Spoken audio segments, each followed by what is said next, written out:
weeks. Since even before the election, we've been making extraordinary progress.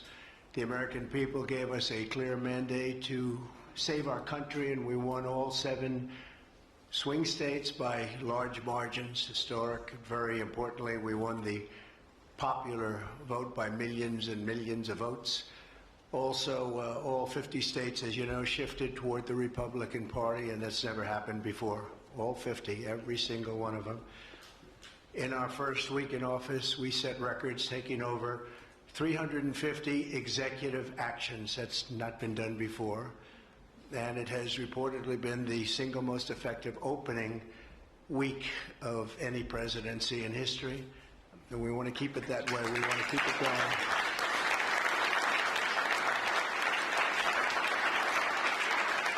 We want to keep it going. We've broken from decades of failed Washington policies and restored common sense and sanity to our government. We've unleashed American energy, and we've already achieved record low illegal immigration. As you see, there's nobody trying to get in. And that's what we've been waiting for a long time, and gotten woke ideologies out of our government and out of our military. The water has now begun flowing in California as we continue to increase the flow in coming days. Nobody's seen anything like that, and I've also taken strong action to regain control of the Washington bureaucracy. Just for clarification purposes, because it was incorrectly reported yesterday, we have informed the federal workforce, which they've looked to do for many years, that if they're working for the federal government, they must show up to the office on time and on schedule. We don't want them.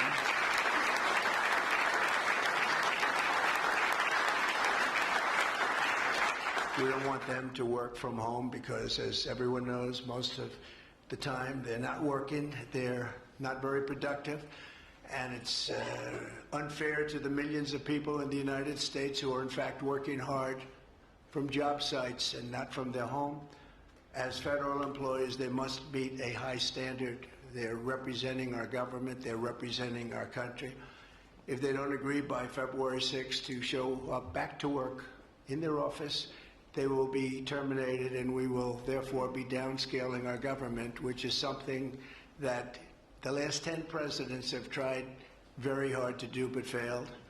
Most of the people we're talking about have not been going to their federal offices in many, many years, from even before COVID, but they have nevertheless been paid. Some have worked, some haven't worked, and most of the studies say that some have just gone through the motions. We may ask these people to prove that they didn't have another job during their so-called employment with the United States of America, because if they did, that would be unlawful. As you understand, a lot of people are getting paychecks, but they're actually working other jobs, so they'll have to prove that to us, that they weren't. In any event, we're requiring them to show up to work or be terminated. We think a very substantial number of people will not show up to work, and therefore our government will get smaller and more efficient, and that's what we've been looking to do for many, many decades, frankly.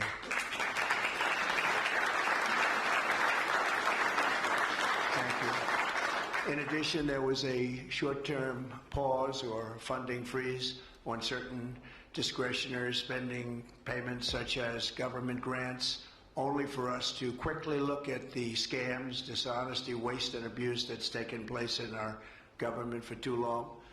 As was explicitly stated, this in no way affected Social Security, Medicare, Medicaid, or other entitlements that Americans depend on. I've made abundantly clear from the very first day that I ran from office. That was a long time ago now. That's 2015. If you think about it, I announced in 2015, and we won in 2016. We did very well in 2020, but we did really well just recently. And I'm restating right now to correct any confusion that the media has purposely and somehow, for whatever reason, created Social Security, Medicare, Medicaid have not been affected by any action we're taking in any way, shape, or form. We are merely looking at parts of the big bureaucracy where there has been tremendous waste and fraud and abuse. In that process, we identified and stopped $50 million being sent to Gaza to buy condoms for Hamas. 50 million. And you know what's happened to them? They've used them as a method of making bombs. How about that? We stopped an attempt to make an illicit payment for illegal alien resettlement.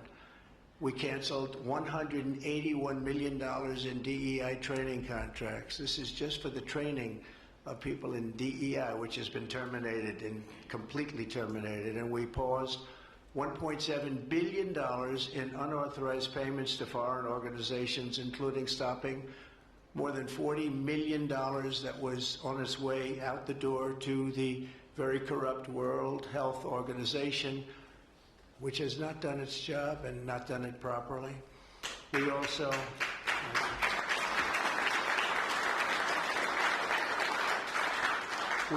blocked $45 million for diversity scholarships in Burma. 45, that's a lot of money for diversity scholarships in Burma. You can imagine where that money went.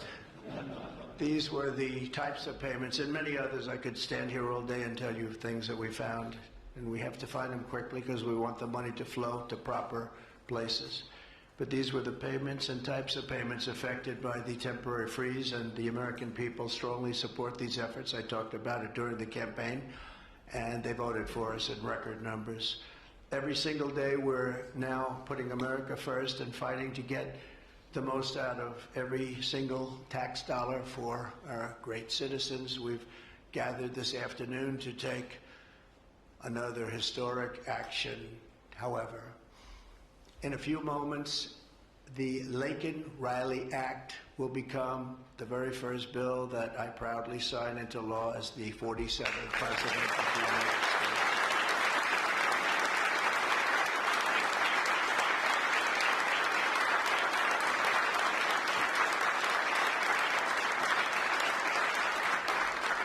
Laken was a brilliant and beautiful 22-year-old nursing student from Georgia, the best in her class. She was always the best. They would say, Laken, how do you do this? And what do you do? They were always asking her questions. She was respected by everybody, even her teachers. They respected her so much. From the time she was in first grade, Laken knew she wanted to spend her time caring for others. That's what she did. To her friends and classmates, she was a light of warmth and kindness in every single room. To her parents and family, she was everything in the world. They've had a miserable period of time. Just after 9 a.m. last February 22nd, Laken went out for a jog on the campus of the University of Georgia, but she was just never returned. She never came back, did she, huh? Parents are here, sister, all of her relatives. While on her run, Laken was attacked, viciously assaulted, beaten, brutalized, and murdered by an illegal alien gang member who was set loose into our country by the last administration. We are deeply honored to be joined today by Laken's parents, Allison and John, and her sister, Lauren. Thank you very much. Thank you.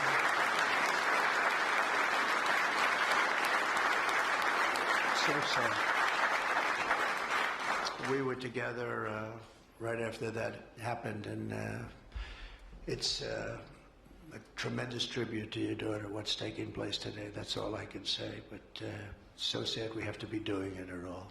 Thank you very much for being here. To Laken's family, we will keep Laken's memory alive in our hearts forever, everyone's hearts. With today's action, her name will also live forever in the laws of our country, and this is a very important law. This is something that has brought Democrats and Republicans together. That's not easy to do. Laken did it. Laken did it. America will never, ever forget Laken Hope Riley. The vicious criminal who murdered Precious Laken was an illegal alien member of the barbaric Venezuelan prison gang known as Tren de Aragua. He trespassed across our southern border in 2022 and was apprehended by Border Patrol, but under the cruel policies of the last administration, instead of being deported as he should have been, he was released into the United States, as were millions of other people, many of them very dangerous people. And you see what we're doing, we're getting them the hell out of here.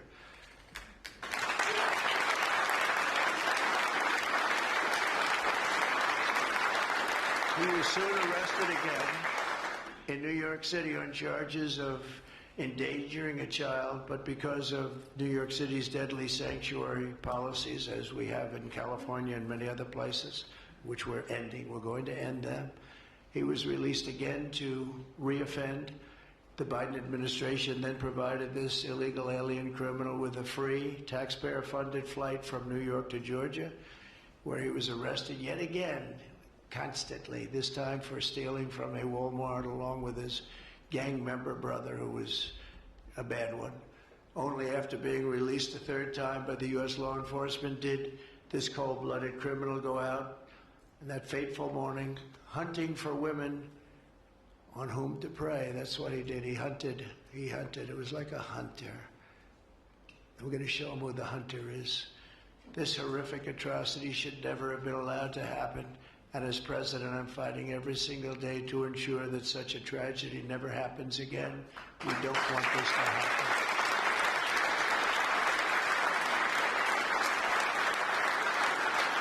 And under the law, thank you.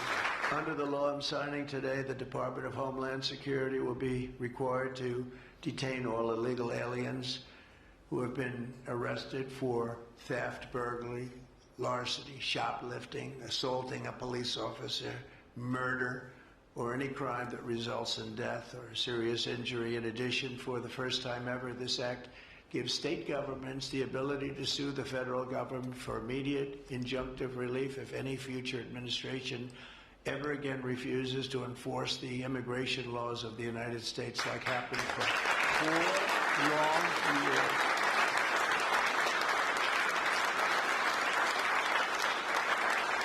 And that was happening for 4 long years, frightful years. Amazing. You'd say, how can people do this? How can they allow this to happen? How can they allow criminals to pour into our country and then try and defend it? And they're still trying to defend it, but they can't. That's why I'm here instead of somebody else, actually. It's the biggest reason. I believe it's the single biggest reason. Inflation was horrible. Many things were horrible during that administration. When you look at what took place in Afghanistan, the way they got out, not that they got out, but the way, so many things were horrible. But to me, this was the worst of all. It's a landmark law that we're doing today. It's going to save countless innocent American lives. I want to thank every House Republican, every Senate Republican, as well as the 12 Senate Democrats and the 48 House Democrats who voted to pass this vitally important bill, and many of them are with us today, and I really do appreciate it. And I very much especially appreciate the bipartisan support. The Democrats, really a big percentage of them came through, and plenty of them wanted to. They probably felt they couldn't, but they really wanted to. They don't understand that would have made them a lot more popular, would have made them a lot better with their people. The ones that didn't are going to be sorry, because the people are not going to forget that they wouldn't sign. This is a perfect, incredible tribute to an unbelievable young lady. We're joined today by many great supporters of our new strong border policies, and they are indeed strong, including Vice President Vance, thank you, JD, Secretary Scott Bessent, who just got approved, by the way. Where's Scott? He just got approved. Scott, I'm very impressed. Got a lot of Democrat votes, too. He got a lot of Democrat votes. That's great. I don't know, is that a good thing or a bad thing? I'll have to think about that. Secretary of Homeland Security, who's going to be fantastic. I know her so well, and I know it's probably not complimentary because she is a woman, but she is tough. Where is she? Where is Christy? Christy, great. Stand up, please. You have such an important job to do.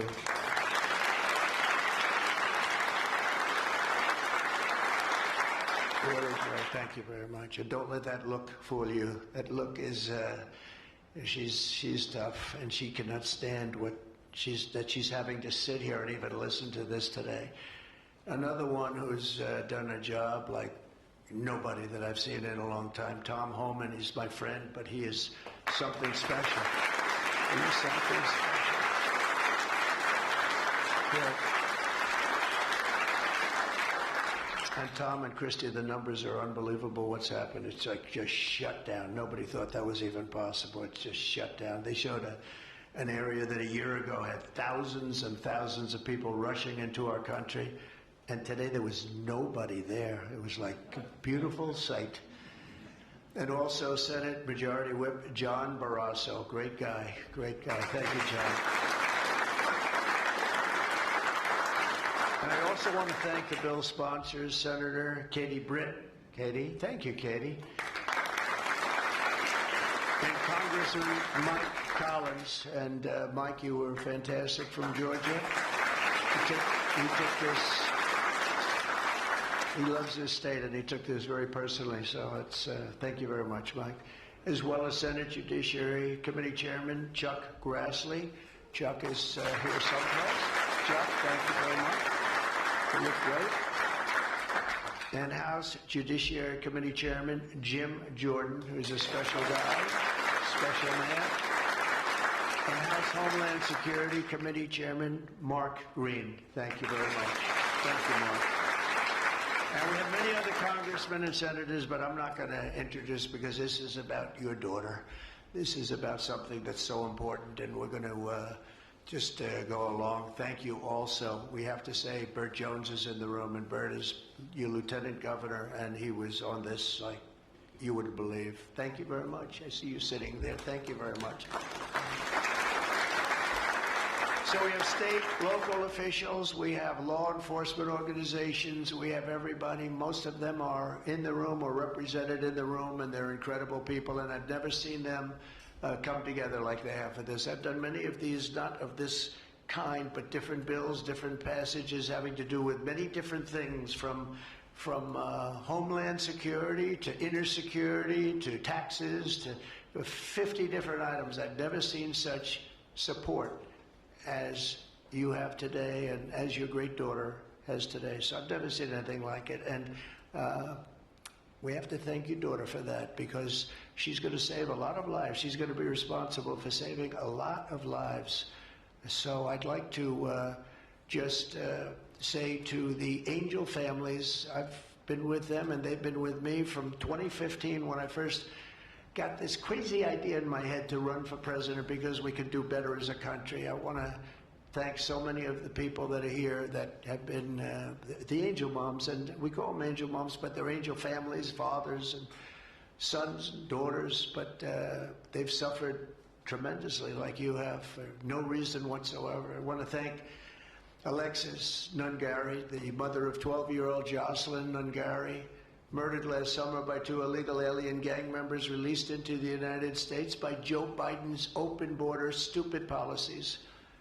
And thank you very much, Alexis. I want to thank you very much. We had an amazing trip, and it was really special to meet you and your family.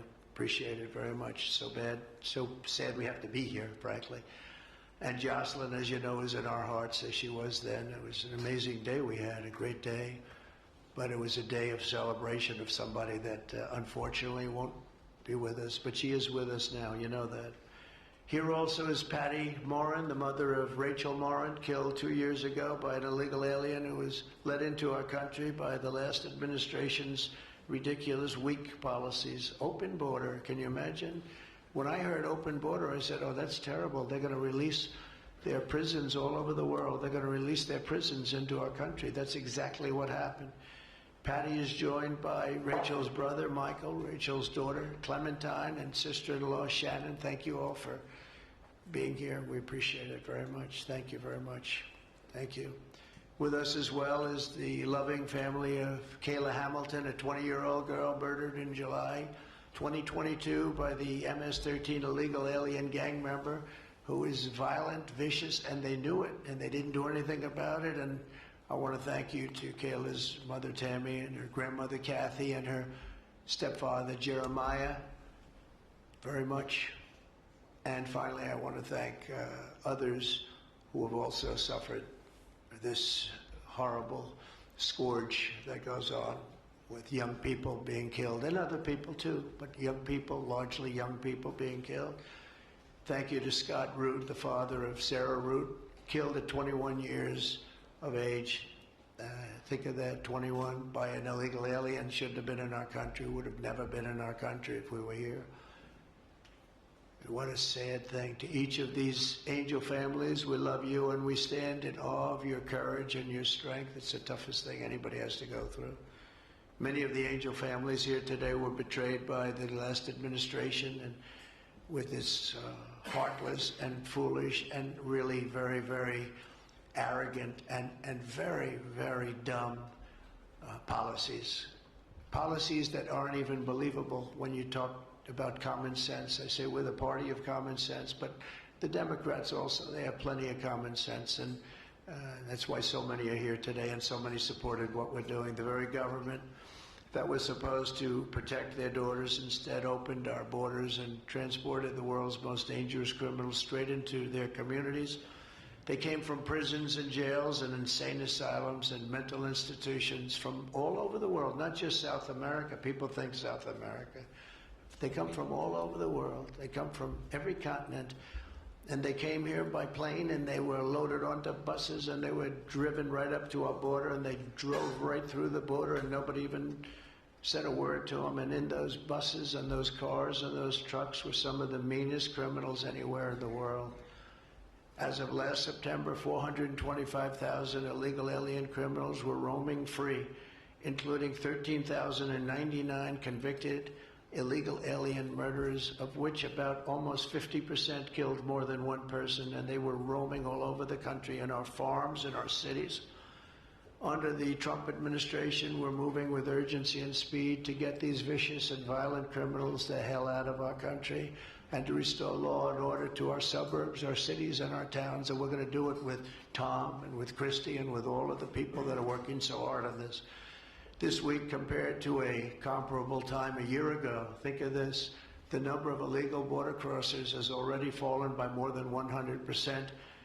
And because the election was coming, they started getting a little bit tougher on the border. They tried to follow our policies, and they did much better, but it still was horrible. The numbers were still horrible, so that's 100% over those. They only did it because of the election, so they knew what they were doing was wrong.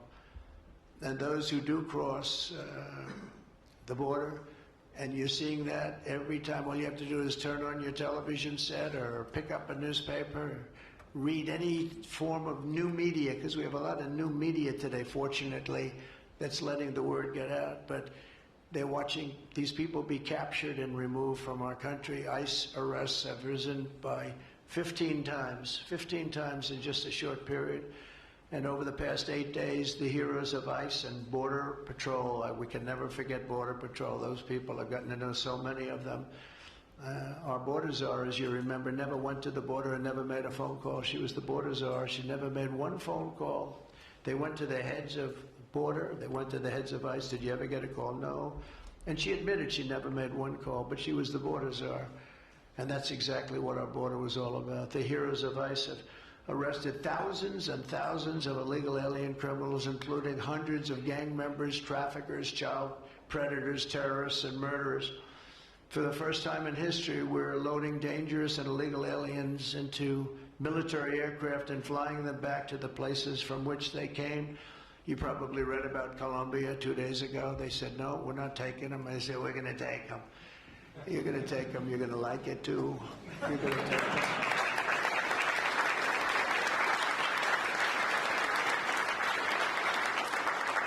They talked about we're not going to take people that are in shackles. I said, well, but the people that are in shackles are murderers, they're drug lords, they're rapists, they're very tough people.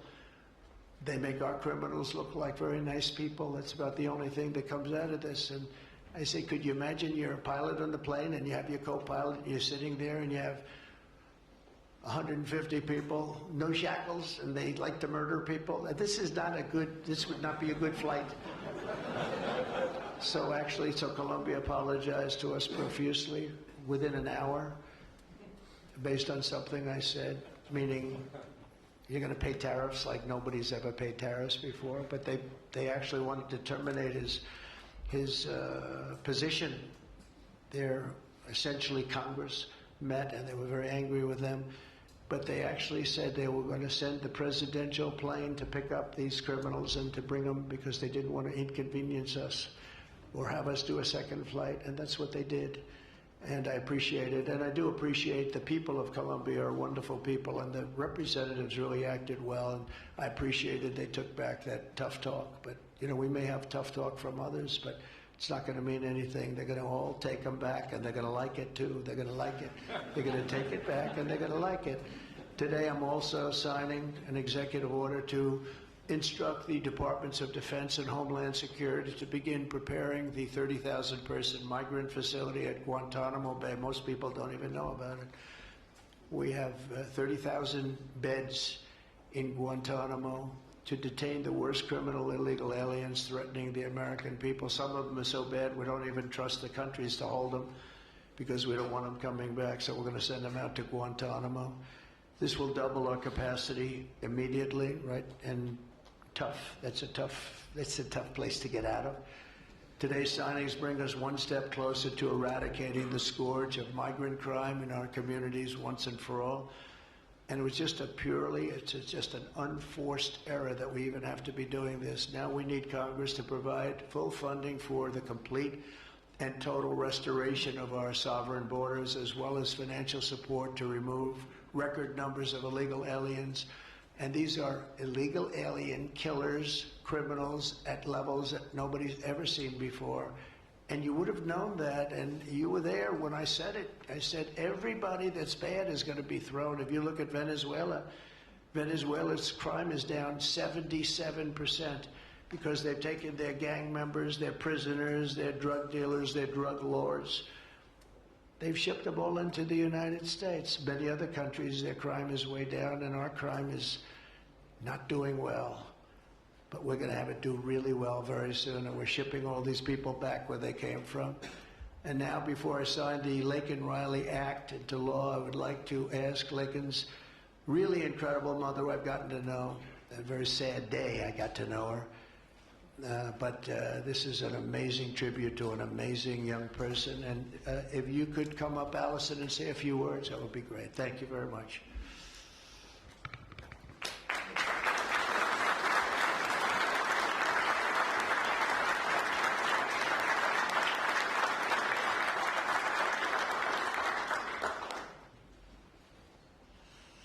Thank you, Trump. We would like to thank Senator Katie Britt for her diligent bipartisan work to get this bill through the Senate. We'd also like to thank Congressman Mike Collins for his unwavering passion and for leading on the Laken Riley Act from the start. Our family will forever be grateful for the prayers of the people across our nation and for helping to get this legislation into law. We also want to thank President Trump for the promises he made to us. He said he would secure our borders and that he would never forget about Laken. And he hasn't. He's a man of his word. We trust that he will fight for the American people. Most importantly, I want to thank our Lord and Savior, Jesus Christ, because without his sacrifices, Laken's story would have ended on that horrific day that she was taken from us. But because of him, we can continue living knowing that we will see Laken again.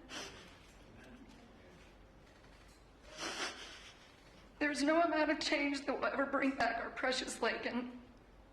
Our hope moving forward is that her life saves lives.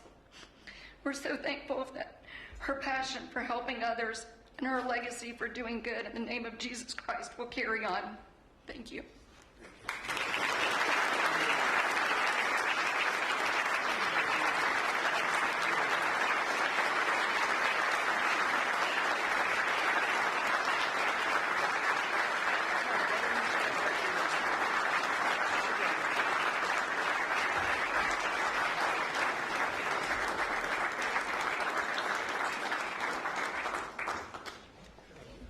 Sign this in honor of Laken Riley. Come on up here, some of the people that we love that have been so instrumental. Okay?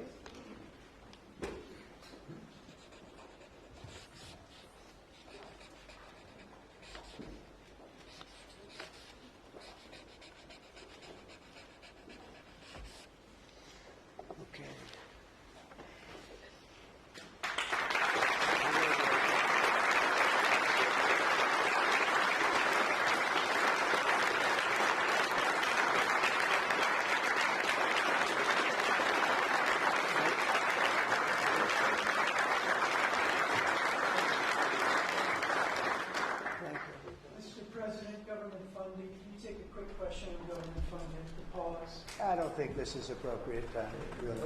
I respect that, but I don't think it's appropriate. I can just tell you government is doing very well, and we're cutting way back, but this is not the appropriate time. Thank you.